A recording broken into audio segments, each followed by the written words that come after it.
Hello，大家好，今天跟大家说一下8个甩石我们怎么处理啊？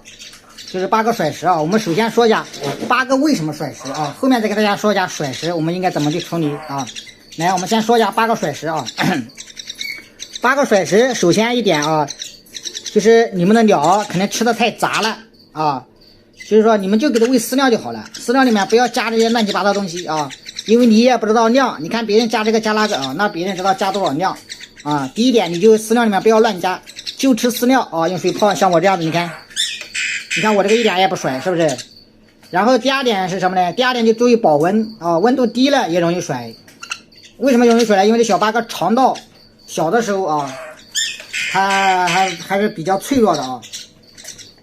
尤其是有些老铁加鸡蛋黄啊，你就不要加了，因为你一个鸟你根本就掌握不好量啊，所以鸡蛋黄你不要加。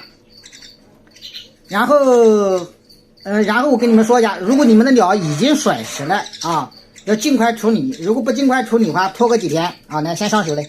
如果你不尽快处理的话，拖个几天，小鸟基本上就没用了啊。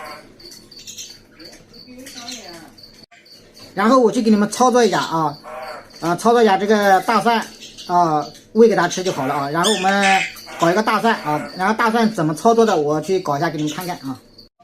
你看，然后我们准备一个大蒜啊，把它拍碎啊，拍碎碎的啊。好，拍成这样子啊，这样子差不多了，它有那个汁水流出来了啊。然后我们用这个食盒准备点水啊，把这大蒜泡进去啊，水少一点啊，大概就这么多啊。我这个水有点多，你们水再少一点。然后如果说你的鸟已经会自己喝水了啊，会自己喝水了，就把这个直接放在这里面啊，放在这里面给它自己来喝啊。后面再跟你们说呀，如果说你的鸟不会喝水啊，这个大蒜大概要泡个10分钟以后啊，10分钟以后，然后用这个针管，你看吸一点啊，吸个一针管，你看我这大好鸟，我给你们做实验啊，你看这样一针管给它塞进去啊，这个有点大啊，有点大，它喝的时候会有点甩，你看到没有啊？就这样一针管给它塞进去啊，清洗一下肠胃，然后过个5个小时以后再喂啊，基本上就不甩了啊。然后这个分享给大家啊，大家可以去试一下啊。